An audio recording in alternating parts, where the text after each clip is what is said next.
A little update on the Terco. I I was trying to think of a different name for it, but I think Terco. I like Terco, so we're gonna call it the Terco. Um, so the spindle on this, I'm gonna go hands free for a bit. Is Morris Taper 1, and I actually bought a ER15 to Morris Taper. 16, I mean, sorry. ER16 to a Morris Taper. And then I modified it to be able to use the nut to hold it in to the spindle.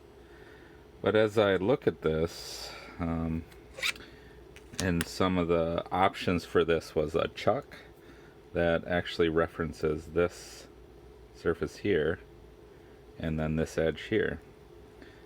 So what I think I'm gonna do is you can buy like ER 20 or 25 collets that are made to go onto a motor shaft. So they're about, that long about. And what I'll do is I'll machine the end so that it can go onto this nose here. So that'll give me, I think, an easy way to switch tooling. I might buy like 3 or 4 of them and machine them so they can fit onto this. Plus, then they'll be short. They'll only be, about this long.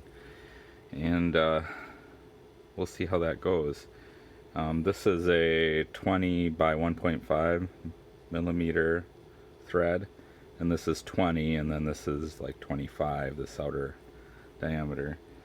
So I actually where I put it, I actually made I 3D printed one to go and just see if that, oh, here it is, to see if this would work. So what this has is the 20 by 1.5 thread in there, a ways in, and then a 20 millimeter shoulder here. This is a little tight, but it goes on.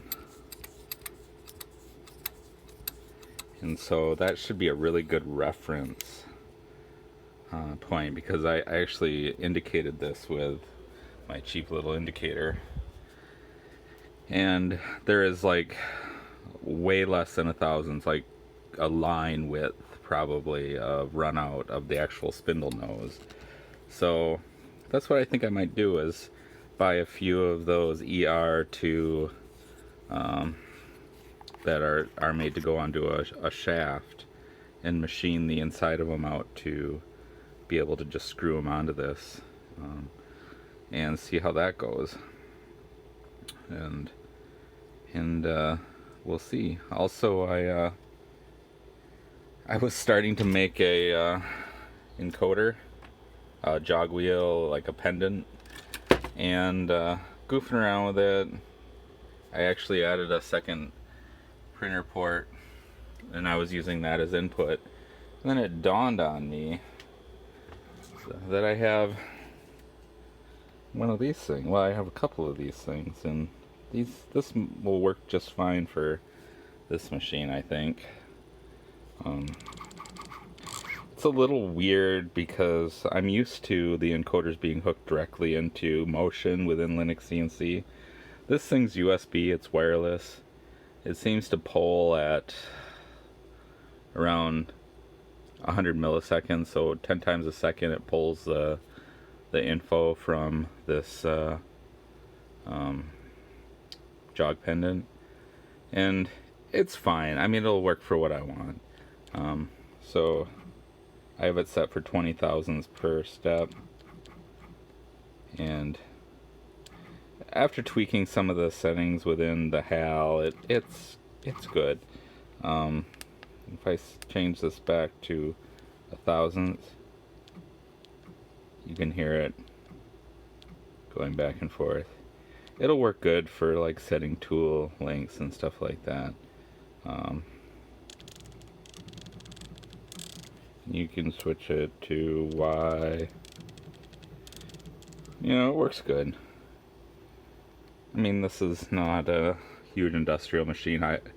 On all the other machines we have encoders hooked right directly into hardware, real time, and they work way better.